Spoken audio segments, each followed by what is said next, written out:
Hay centenares de iglesias y sectas que se llaman cristianas. Todas tienen entre sí ciertas diferencias básicas. ¿Ha conocido alguna vez a un verdadero cristiano? ¿Ha estado alguna vez en una iglesia de auténticos cristianos? ¿Está usted seguro? En este mundo en el que estamos viviendo, turbulento, confuso, hay centenares de iglesias que, llamándose cristiana, esto es, que profesan la religión de Cristo, suelen tener entre sí diferencias radicales en sus creencias y sus costumbres. Y esta es una de las razones por las cuales las personas no cristianas rechazan la idea de que el cristianismo sea una religión directamente inspirada por Dios. Y no es de extrañar, ¿eh? Muchas de las guerras de la historia moderna han sido desatadas por naciones que se dicen cristianas. En los últimos decenios, los índices de violaciones, hurtos y homicidios han ascendido vertiginosamente en la mayoría de los países cristianos. ¿Cuál es la causa? ¿Es posible que no hayamos comprendido lo que es el verdadero cristianismo? ¿Cabe la posibilidad de que los millones de personas que asisten, por ejemplo, a una iglesia no entiendan realmente ni pongan en práctica las enseñanzas de Jesús? Hace unos días publicábamos una imagen que nuestra compañera Suli de Barra nos ofrece en Radio Solidaria, y es una frase que hizo Søren Kierkegaard. Este es el famoso precursor del existencialismo. En su obra titulada Ataque al cristianismo, escribió lo siguiente: el cristianismo del Nuevo Testamento simplemente no existe. A lo largo de los siglos, millones de personas han sacado paulatinamente a Dios del cristianismo y han logrado convertirlo en algo diametralmente opuesto a lo que se encuentra en el Nuevo Testamento. Nos preguntamos entonces, ¿por qué ya no existe el cristianismo del Nuevo Testamento? ¿Por qué hay tantos millones de personas confundidas en lo que se refiere al verdadero cristianismo? Si entendiéramos lo que la Biblia dice en forma clara y sencilla, sabríamos por qué hay pocos cristianos de verdad. Jesús dijo muy claramente: vendrán muchos en mi nombre diciendo yo soy el Cristo, y a muchos se engañarán. Mateo capítulo 24, verso 5. Si tú analizas este versículo, yo soy el Cristo, o vendrán muchos en mi nombre diciendo yo soy el Cristo, lee ese versículo y dices que hay personas que no vienen en su propio nombre, es decir, que van a venir en el nombre de Cristo. Y estos falsos profetas no dicen que ellos son Jesucristo, sino que utilizan del nombre de Él para enseñar sus falsas ideas religiosas y sus conceptos bajo el estandarte de cristianismo. Y esto pasa con falsos pastores, pero es que también pasa con falsos adoradores, que dicen que alaban en el nombre de Jesús, pero luego sus canciones, luego lo que comparten, no tiene nada que ver con el Nuevo Testamento ni con lo que Dios ha establecido. Es interesante porque lo que está sucediendo en la Iglesia sucede en el mundo, sobre todo con varios sectores ideológicos. Pueden aplicar el calificativo de cristiano a cualquier cosa. Pueden expresar sus ideas, sus conceptos en términos religiosos suaves que acarician el oído para que muchos lo crean. Y hay muchos en las iglesias que viven engañados. Aunque muchas personas sinceras no se dan cuenta, el autor del engaño es un ser espiritual. Todos le conocemos. Satanás, el diablo. Y quien fue antes un ser dotado de gran belleza e inteligencia, como dice Ezequiel capítulo 28, verso 12 en adelante, es hoy por antonomasia astuto, hábil, y lo que hace es fascinar y engañar a los que no escudriñan la palabra de Dios. Dios llama a Satanás el príncipe de la potestad del aire, el espíritu que ahora opera en los hijos de desobediencia. Efesios capítulo 2, verso 2. En Apocalipsis capítulo 12, verso 9, hay otra referencia a Satanás. Dice que fue lanzado fuera el gran dragón, la serpiente antigua, que se llama Diablo y Satanás, el cual engaña al mundo entero. Vemos que Satanás actúa en los hijos de desobediencia, que engaña al mundo entero. Sobra decir que son miles de millones los que por él han sido engañados, y son engañados. Entonces podemos decir que esto es un gran engaño, el gran engaño de Satanás. Bajo el engaño, bajo la influencia de Satanás, se han introducido y se están introduciendo ideas como si fueran cristianas, cuando en realidad no lo son en absoluto.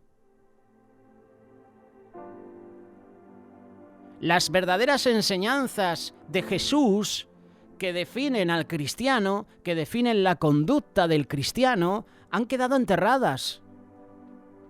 Han quedado enterradas bajo doctrinas, liturgias, credos, ideologías.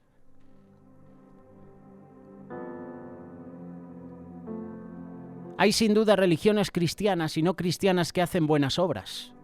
Y en la medida en que las personas obedecen a Dios y amen al prójimo como a sí mismas, reciben bendiciones que se extienden también a aquellos que los rodean. Pero no es suficiente hacer buenas obras. Dios no mide en una balanza el peso de las buenas obras para mandar al cielo a aquellos cuyas buenas obras pesan más que las malas. Nuestra propia justicia no basta. Jesucristo nos dijo que Él rechazaría a aquellos que, haciendo buenas obras en su nombre, no pusieran en práctica su ley. Nunca os conocí. Apartaos de mí, hacedores de maldad. Maldad que en el griego significa ir en contra de la ley. Y tú y yo debemos tener en cuenta que a lo largo de la historia los grandes, por decirlo de alguna manera, organismos cristianos nos han enseñado a la humanidad el plan de Dios. Muchos de esos organismos han sido la influencia dominante en ciertos gobiernos en diferentes épocas de la humanidad. Lo curioso es que esos organismos dicen o hacen mención a la paz, pero la verdad es que no han traído paz duradera. Jesús vino a predicar el Evangelio, es decir, las buenas noticias del reino de Dios, un reino al cual estarán sometidos todos los demás reinos del mundo. ¿Es posible adorar a Jesús en vano?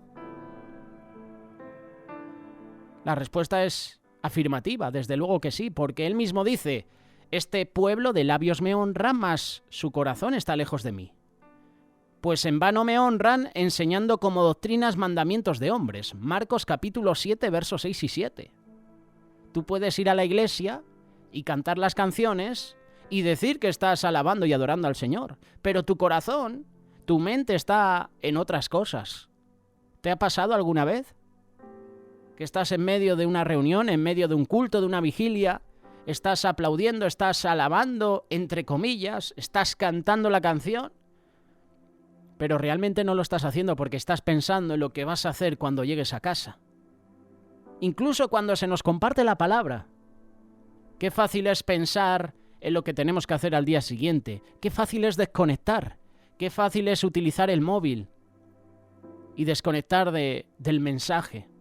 Lo hacen pastores, lo hacen miembros de iglesia. Lo hago yo, lo haces tú. ¿Cuántas veces se nos ha estado compartiendo un mensaje que nos está confrontando, nos está desafiando, y no queremos oírlo? ¿Y qué hacemos? Miramos el móvil, las notificaciones, empiezo a mirar los periódicos, empiezo a mirar las redes sociales. Lo hacen los pastores, lo hacen las personas en autoridad, lo hacen los miembros. Lo hacemos todo.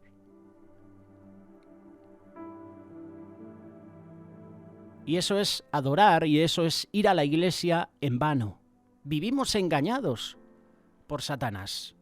Qué fácil es engañar a un cristiano. Qué fácil es engañar a un discípulo de Cristo, ¿verdad?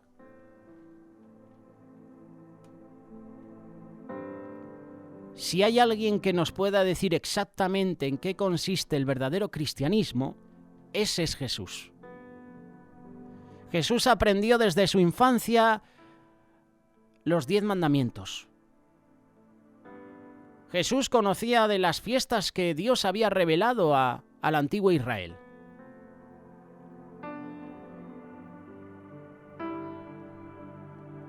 Un joven le preguntó a Jesús: Maestro bueno, ¿qué bien haré para tener la vida eterna? Y él le dijo: ¿por qué me llamas bueno?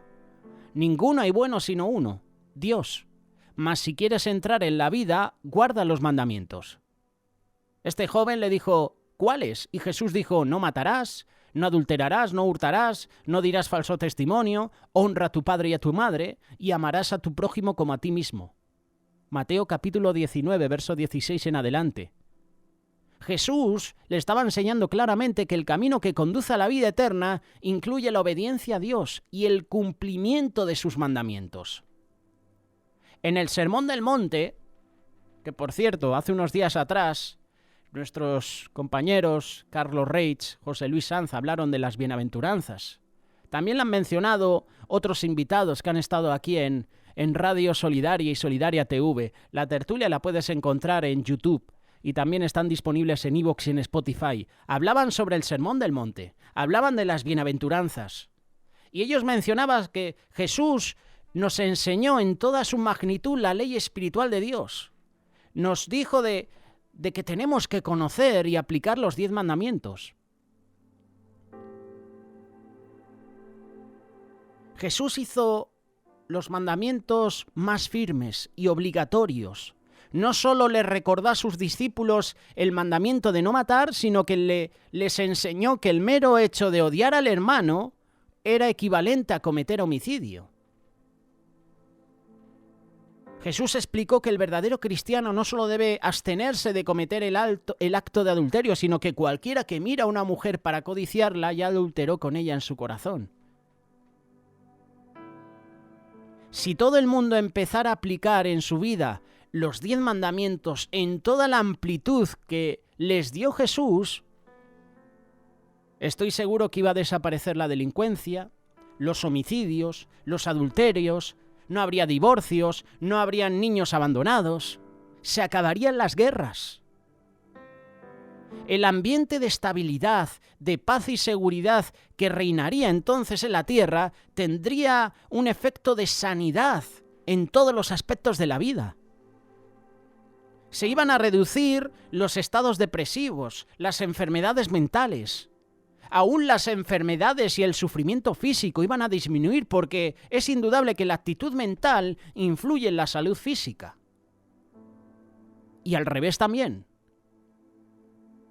Tú puedes estar trabajando todo el día, haciendo, por ejemplo, una mudanza de 5 o 6 horas. Puedes estar pintando una casa durante todo el día y acabar cansado físicamente. Llegas a tu casa, cenas, te duchas y te duermes. Porque ese cansancio físico hace que no tengas energía, no tengas fuerzas y al instante te quedas dormido. ¿Qué pasa con el cansancio psicológico?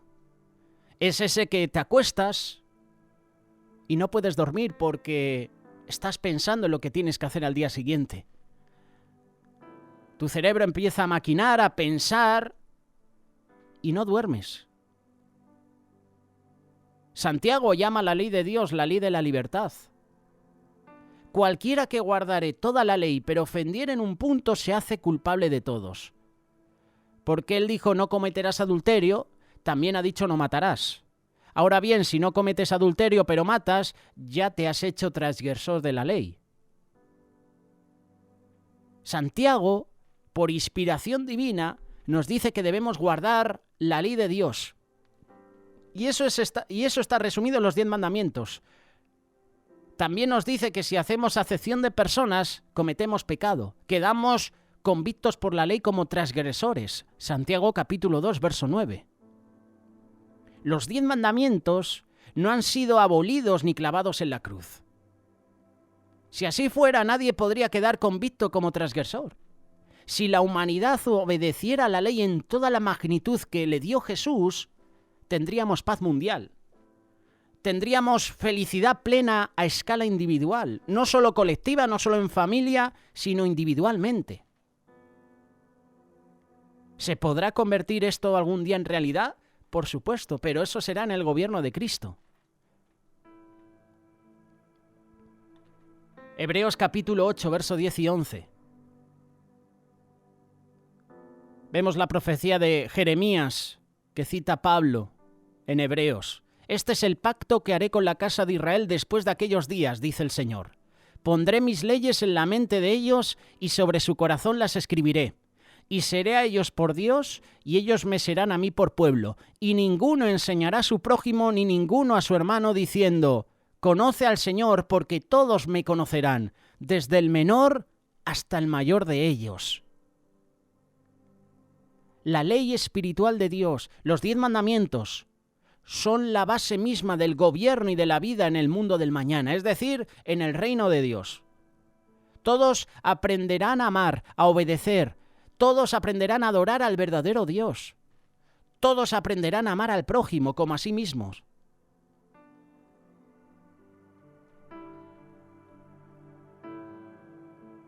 Si tú deseas convertirte en un verdadero discípulo de Cristo, en un verdadero cristiano, en la clase de cristiano que describe la palabra de Dios, hay varias cosas que se deben hacer. Hay varias cosas que debemos hacer.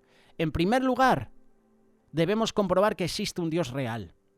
No simplemente una esencia del bien que flota en el espacio, que esto es lo que últimamente muchos predicadores y muchos adoradores están transmitiendo en conciertos, en tiempos de culto, ¿verdad?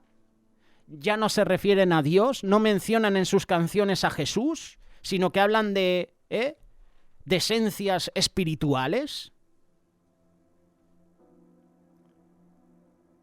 Debemos comprobar que existe un Dios real, el Dios que creó los cielos y la tierra y que reina como soberano sobre todo el universo. Como está escrito, Hebreos capítulo 11, verso 6, no es posible agradar a Dios sin tener fe porque para acercarse a Dios uno tiene que creer que Él existe y que recompensa a los que le buscan. En primer lugar, debemos comprobar que Dios es real. En segundo lugar, debemos comprobar sin que quede la menor duda que la Biblia es verdaderamente la revelación que Dios inspiró para el hombre. Tal como dice Pablo, toda la Escritura es inspirada por Dios.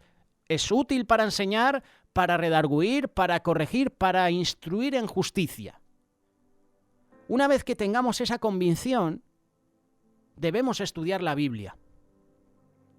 Teniendo la Biblia a mano, si es posible, con una buena traducción de la Biblia. Creo que le estamos dando mucha importancia a llevar a la iglesia los teléfonos móviles, las tablets. Y para ciertas personas viene bien porque a través del clic de un dedo llegas fácilmente a cada libro. Pero qué importante es utilizar la Biblia a mano. Llevarla a la iglesia. Es que al final nos estamos acomodando al mundo. Yo soy de los que piensan que un teléfono móvil en una iglesia, en medio de un culto, en medio de la palabra, puede ser una distracción. Si tienes una Biblia física, llévala contigo.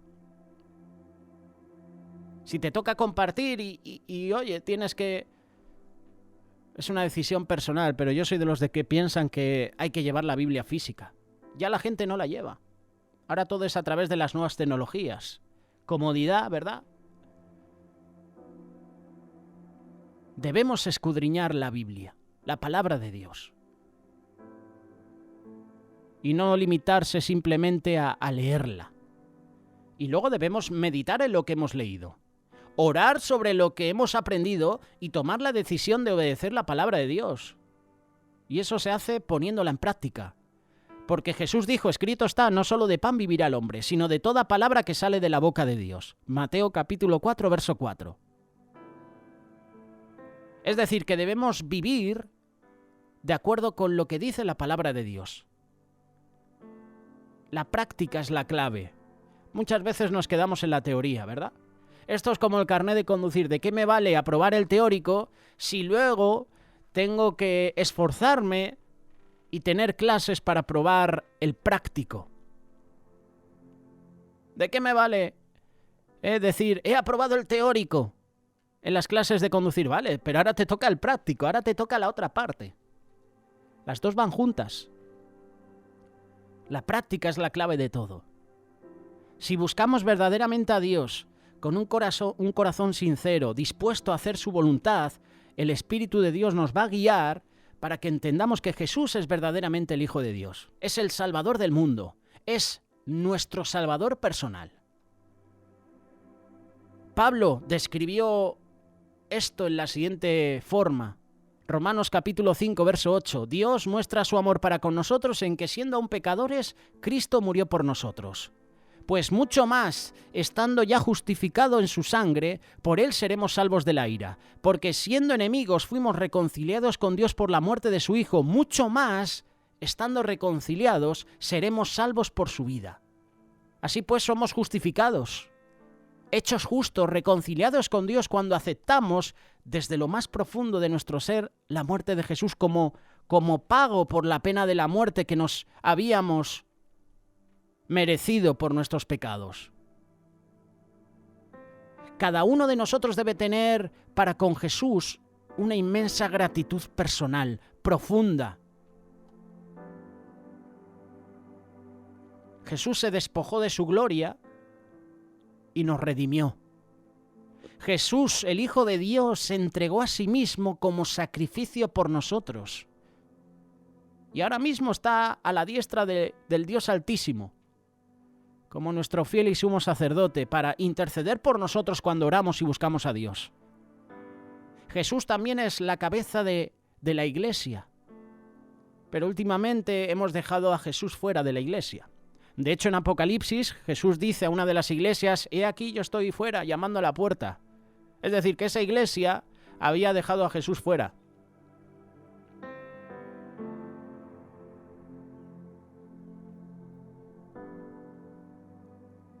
Aceptar a Jesús como nuestro Rey, como nuestro Señor personal.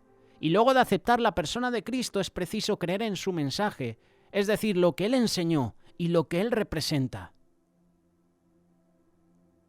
Jesús dijo, ¿por qué me llamáis Señor, Señor y no hacéis lo que yo digo? Lucas capítulo 6, verso 46. No todo el que me dice Señor, Señor entrará en el reino de los cielos, sino el que hace la voluntad de mi Padre que está en los cielos. Mateo capítulo 7, verso 21. ¿Cuál fue entonces el mensaje que predicó Jesús, el mensaje que tú y yo tenemos que creer? Marcos capítulo 1, verso 14 y 15 da la respuesta. Después que Juan fue encarcelado, Jesús vino a Galilea predicando el evangelio del reino de Dios, diciendo, el tiempo se ha cumplido y el reino de Dios se ha acercado. Arrepentíos y creed en el evangelio. Jesús vino a proclamar las buenas noticias del reino de Dios. Jesús enseñó que las leyes de este reino están basadas en los 10 mandamientos. Y para ser verdaderos cristianos, verdaderos discípulos, es necesario arrepentirnos de nuestros pecados y comenzar a guardar las leyes de ese gobierno venidero, creer en las buenas noticias del reino de Dios, aceptar a Jesús como nuestro Señor personal, nuestro Salvador personal. Arrepentimiento y luego bautismo en agua, en ese orden. Y después del bautismo en agua, el bautismo en el Espíritu Santo y fuego.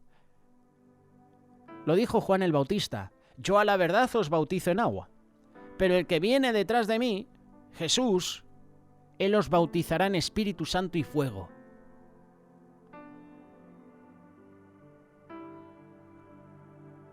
El pecado es infracción de la ley. Si transgredimos tan solo uno, la ley nos condena. Lo dijo Jesús, cualquiera que guardare toda la ley, pero ofendiere en un punto, se hace culpable de todos.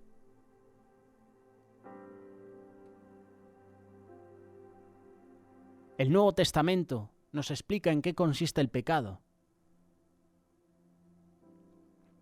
En ninguna parte dice que ir al cine, por ejemplo, es pecado. El problema es el tipo de película que vas a ver al cine. Porque el pecado no es una cosa, sino el mal uso de las cosas o los malos pensamientos y actitudes que infringen la ley espiritual de Dios.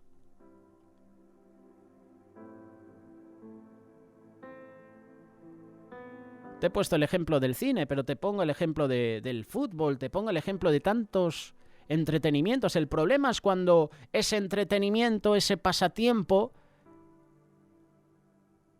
se hace un ídolo en nuestra vida y solo pensamos en eso. Hay un tiempo para todo, hay un tiempo para ir al cine, hay un tiempo para hacer deporte, hay un tiempo para viajar, hay un tiempo para comer, para dormir. El problema es cuando esos pasatiempos ocupan más tiempo que en las cosas de Dios.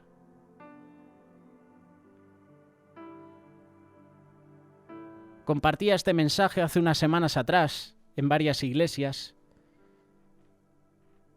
y el mensaje era claro, sencillo. Para ti y para mí Dios no es importante. Y tú dirás, ¿cómo es posible? Para mí Dios es importante. Pues se va a ver reflejado en el tiempo que le dedicas. Si el día tiene 24 horas, 8 horas las pasamos durmiendo. 8 horas las pasas trabajando. Por poner un ejemplo. 8 horas entre comida, cena, desayuno, y luego le dedicamos un ratito a leer la palabra, a orar. De 24 horas. Es decir, que yo puedo trabajar buscando a Dios. Yo puedo estar descansando buscando a Dios. Pero muchas veces le dedicamos las migajas. Y ahí te das cuenta que para nosotros Dios no es importante. El verdadero cristiano es el que está lleno del Espíritu Santo de Dios y es guiado por ese mismo Espíritu. Y eso se ve en el tiempo que se le dedica a las cosas de Dios. Ejemplo sencillo, práctico. Muchas veces llegamos tarde a la iglesia, ¿verdad? ¿Cuántas personas llegan tarde a la iglesia? El culto empieza 11:30, 12 y muchas personas llegan sobrepasada la hora. Dios no es importante. Si para ti Dios es importante, eres puntual. Te levantas antes para acudir a la iglesia.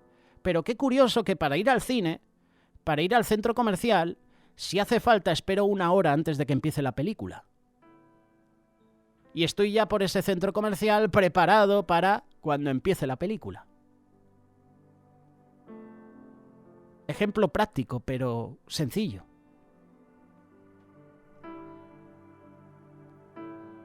Nuestro antiguo yo debe ser enterrado. Debe ser sumergido. El Espíritu de Dios debe morar en nuestra vida. Y así seremos verdaderos discípulos de Dios.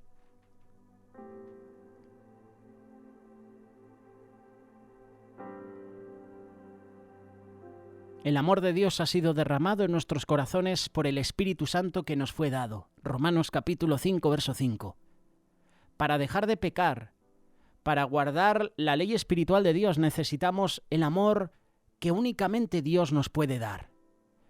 Y Dios ha prometido dárnoslo por medio de su Espíritu. El problema es que no pedimos.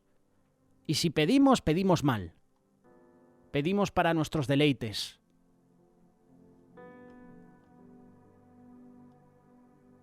Y después de recibir al Espíritu se va a ver en los frutos que damos. Por sus frutos vais a conocer a la gente. Vais a saber si este es un verdadero discípulo o un falso discípulo, un falso profeta o un falso apóstol.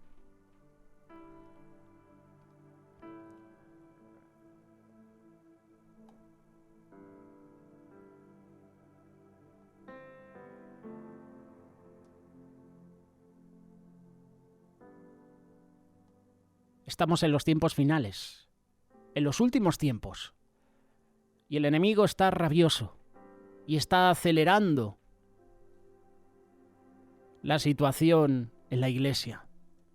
Está engañando a muchos y muchos están abandonando la iglesia. Hoy más que nunca debemos buscar a Dios en espíritu y en verdad. Debemos buscarle para para no ser engañados por Satanás. Como siempre compartimos, a Satanás no le interesan los que están en pecado, porque ya los tiene esclavizados.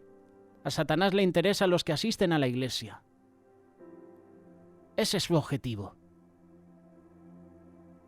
Que nos fortalezcamos cada día más en Cristo.